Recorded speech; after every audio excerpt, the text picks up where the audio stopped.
Assalamualaikum warahmatullahi wabarakatuh.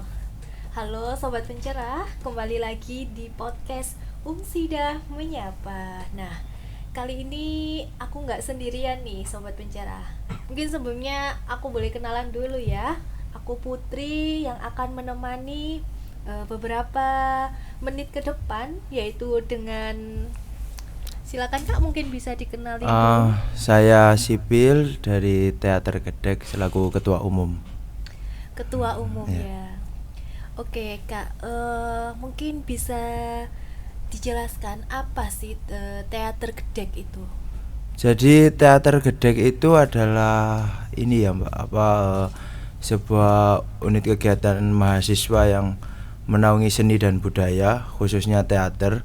Tapi di Teater Gedek sendiri itu ada beberapa divisi seperti ada tari, seni rupa, musik dan juga teater seperti itu. Oh, berarti ada 4 itu tadi Mas? Iya, ada 4 divisi Iya, seperti iya. itu Mbak. Terus kalau misalnya proses latihan dan juga persiapan-persiapan kayak pentas gitu gimana Mas? Kan soalnya kan menaungi 4 itu tadi ya. Apakah latihannya itu langsung dijadikan satu atau gimana? Kalau sekarang kita waktu latihan rutin itu setiap hari Sabtu itu dijadikan satu. Jadi nanti yang minatnya tari itu latihan sendiri, yang teater itu sendiri, yang seni rupa itu sendiri seperti itu. Nanti juga yang mengajar juga sendiri-sendiri seperti itu. Tapi ada kadang beberapa hari itu yang digabung latihannya seperti itu, Mbak. Kalau misal digabung itu kayak apa aja Kak contohnya? Kalau digabung itu biasanya lebih kepada teaternya. Jadi meskipun teman-teman itu memiliki minat di seni rupa, musik, tari, itu tetap harus belajar teater seperti itu, Mbak. Kalau boleh tahu Kak ya, teater gedek ini di Universitas Muhammadiyah Sidoarjo itu asal usulnya tuh gimana sih, berdirinya teater gedek ini sejak kapan? Berdirinya teater Gedek itu sejak tahun 2001, Mbak, di Umsida. Itu awal berdirinya, tapi masuk ke kampusnya itu tahun 2002. Seperti itu. Berarti udah lama Mas ya? Iya. Iya. Mungkin kan ini kan udah lama banget ya, dari 2001 sampai sekarang 2025 mau 2026. Mungkin bisa diceritakan pengalaman selama ikut UKM Teater Gedek ini. Mungkin pengalaman saat latihan atau ikut lomba atau yang lainnya deh, Mas. Eh, Pengalaman saya selama ikut teater Gedek itu jadi lebih ini dan mengenal seni dan budaya di Sidoarjo khususnya, dan itu juga menambah relasi dari saya dan juga teman-teman di teater Gedek. Ketika latihan itu juga cukup seru karena kita waktu berlatih itu dituntut untuk kompak. Jadi setiap latihan itu banyak yang melibatkan secara kelompok seperti itu, Mbak. Tadi kan kakaknya jelasin tentang budaya yang ada di Sidoarjo, Iya. nggak salah. Mungkin itu bisa di-spill sedikit, apa saja yang mungkin berhubungan dengan teater gedek, budaya seperti apakah atau gimana? Jadi kita lebih ketika mengenal seni budaya dari di Sidoarjo khususnya, juga saya yang notabene itu belum begitu tahu ya, Mbak.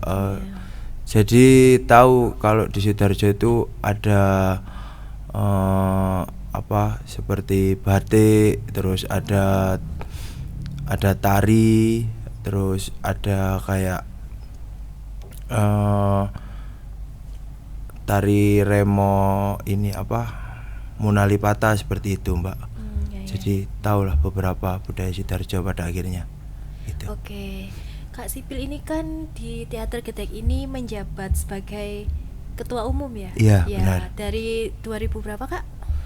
Dari 2025 ini baru. Oh baru ya ya. Mungkin bisa diceritakan kan, ini masih baru atau sebelumnya kan pastinya sudah pernah menjadi anggota ya. Iya. Mungkin tantangan yang sering kali dihadapi dalam teater gedek ini. Tantangan yang sering kali dihadapi itu lebih ke apa ya, Mbak? Lebih kepada menarik semangat teman-teman seperti itu.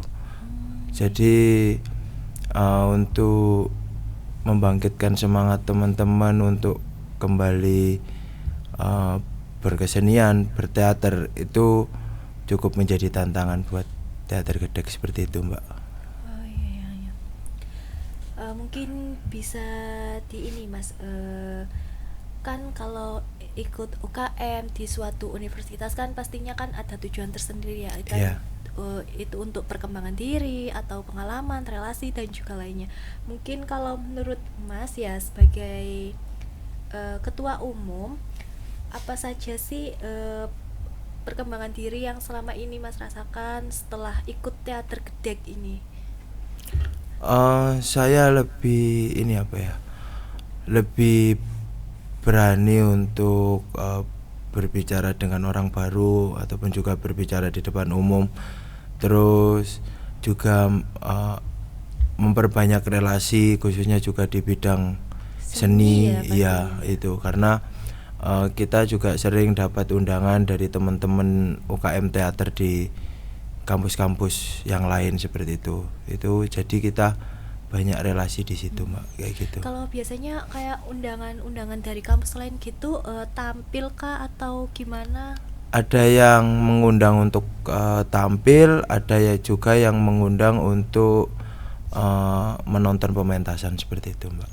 Oh iya, seru juga ya. Iya. Makanya kalau teman-teman merasa tertarik pada teater gedek ini bisa langsung join ya. Ya benar.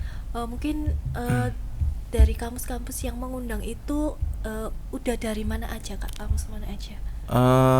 Ada dari Madura, dari kampus-kampus Madura itu seperti Trunojoyo, terus ada yang Surabaya itu kayak UPN, UNER, UNESA, UIN seperti itu. Jauh Kak ya. Iya. Udah dipastikan nanti di sana kan pastinya bertemu dengan banyak sekali Iya. orang ya. Pasti Iya. relasinya bisa lah ya. Benar. Oke, mungkin selama ini kan teater gedek ini udah berdiri sejak 2001 ya. Benar. Mungkin apa aja lomba yang sudah diikutin? Banyak, Mbak. Untuk lomba itu yang sering kita ikuti itu ada FTPMN, itu Festival Teater Pelajar Mahasiswa Nasional. Terus ada Peksimida. Di mana aja tuh Mas? Kalau FTPMN itu di Surabaya. Terus untuk Peksimida itu kemarin juga di Surabaya sama Jember. Gitu. Berarti selain itu udah? Itu yang sering kita ikuti. Oh yang sering ya, yang festival Ya. itu ya. Oke. Nih dari penjelasannya, kenapa sih kok kita itu harus ikut teater gedek? Nah, biar mahasiswa di Unsida ini juga tahu ya, oh ternyata di Unsida itu ini loh ada teater gedek yang bisa diikutin untuk yang suka seni ya, terus yang suka apalagi biasanya Ya, kalau anak teater yang suka acting, terus ya, atau suka mau yang menulis, belajar, ya ya. mungkin terbuka banget. Mungkin Iya. alasannya tuh apa Kak kalau harus bergabung di teater gedek ini? Alasannya itu untuk ini sih, lebih ke mengembangkan diri ya, Mbak. Untuk mengasah public speaking, terus memperbanyak relasi khususnya untuk teman-teman yang tertarik di bidang seni dan budaya. Teater gedek menyediakan relasi yang cukup luas untuk di bidang itu. Terus untuk belajar acting juga tentunya kita kalau misalkan ada teman-teman yang pengen menjadi aktor film atau konten kreator ya bisa belajar acting di teater gedek seperti itu kayak Bisa gitu. ya Mas? Bisa. Berarti selama ini udah Kalau misal buat film gitu beda ya, film sama teater gede gitu. Oh beda Mbak. Kalau buat film kita belum pernah, tapi lebih ke membuat pementasan teater seperti itu. Gitu kan. Biasanya nih Mas, kalau pementasan teater gedek ya, biasanya tema apa aja yang sering diambil atau sudah ditampilkan? Yang baru-baru ini tuh ada yang bertema legenda, terus ada yang bertema isu-isu sosial seperti itu. Terus ada juga yang komedi, horor gitu. Yang komedi baru-baru. horor juga masuk juga ya? Ada. Iya.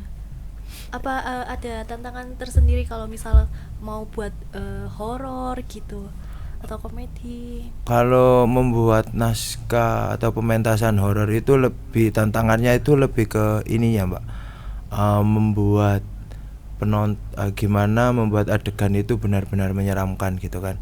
Yeah. Kalau di film kan bisa editing dan lain-lain, tapi kalau teater kan langsung ya? Ya langsung. Jadi itu lebih caranya, susah. Iya. Yang melihat itu bisa ikut masuk Iya, kayak gitu. Iya.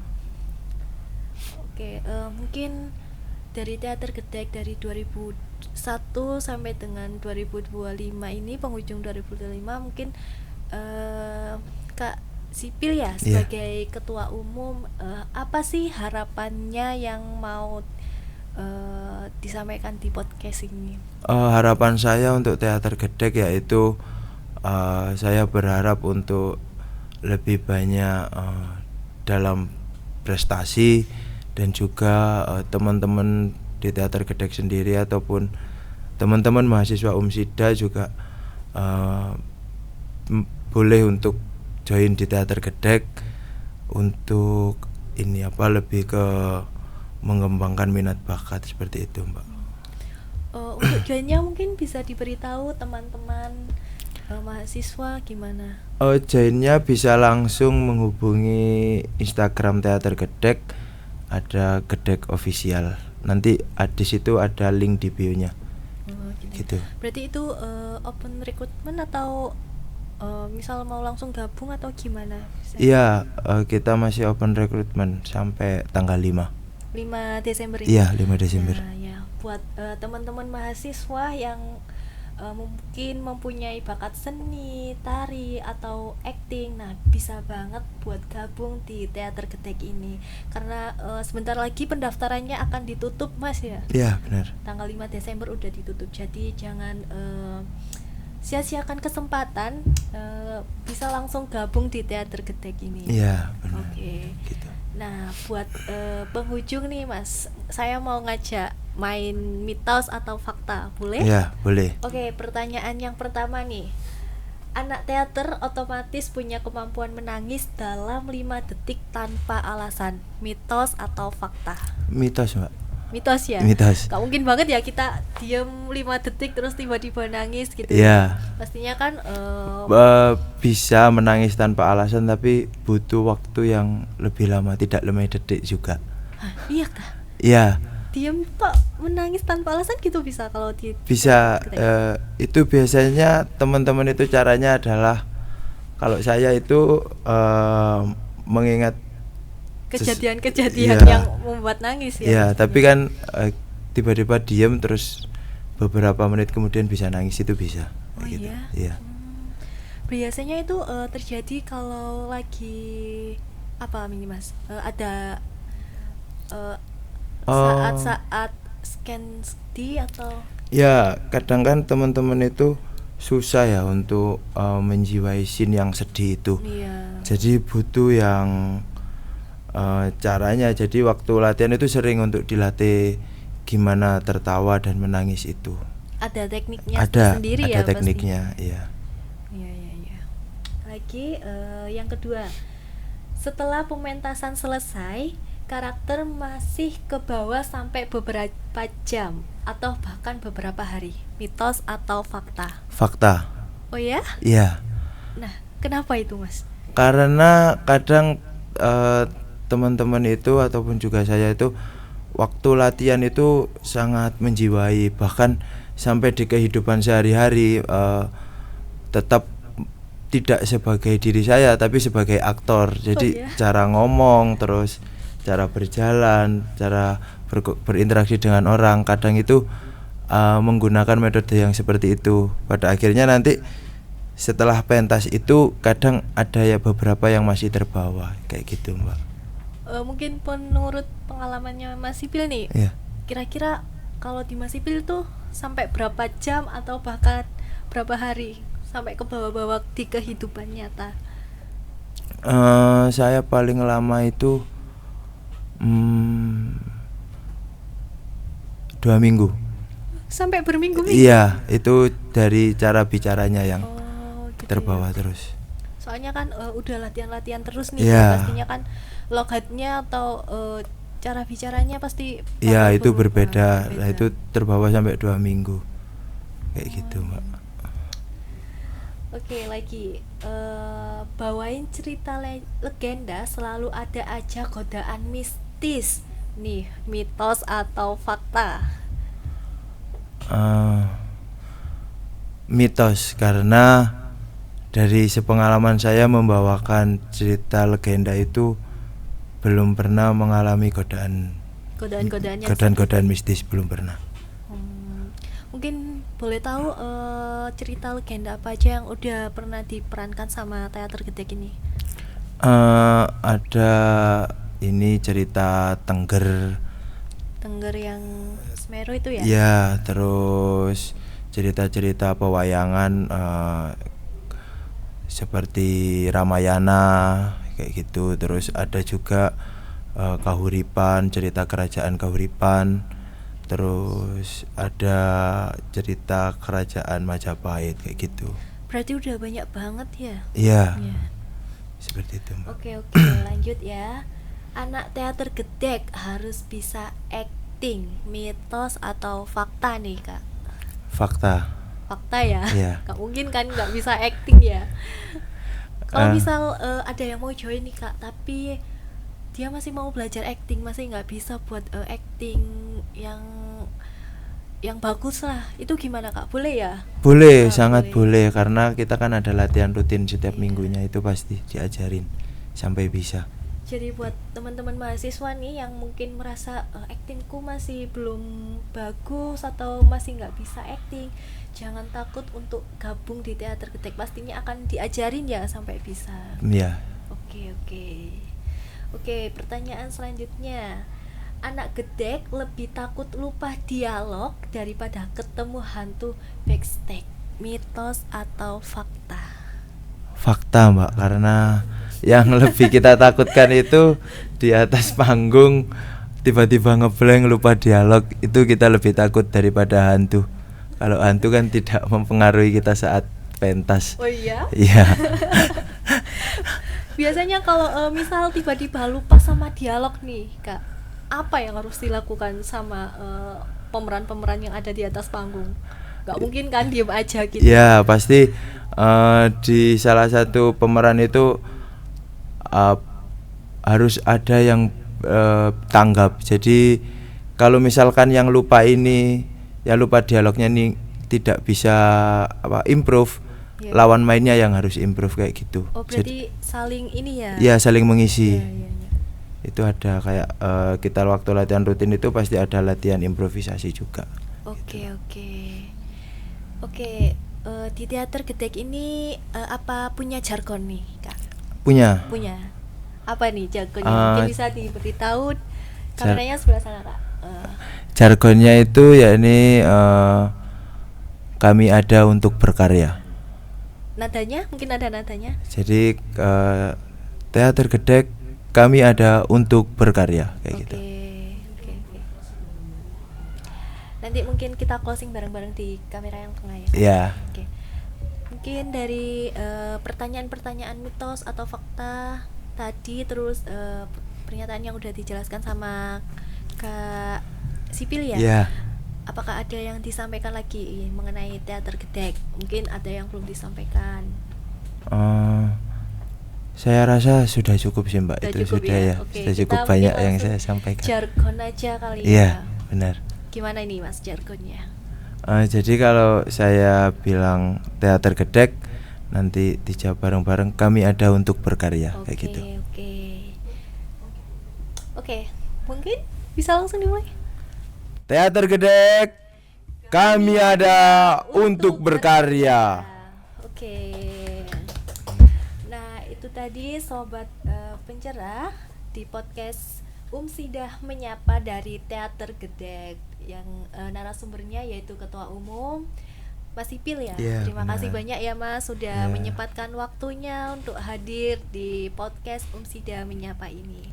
Nah, bagi teman-teman yang melihat ini jangan lupa di like, subscribe dan juga share sebanyak-banyaknya biar nggak ketinggalan info menarik dari pencerah-pencerah yang lainnya.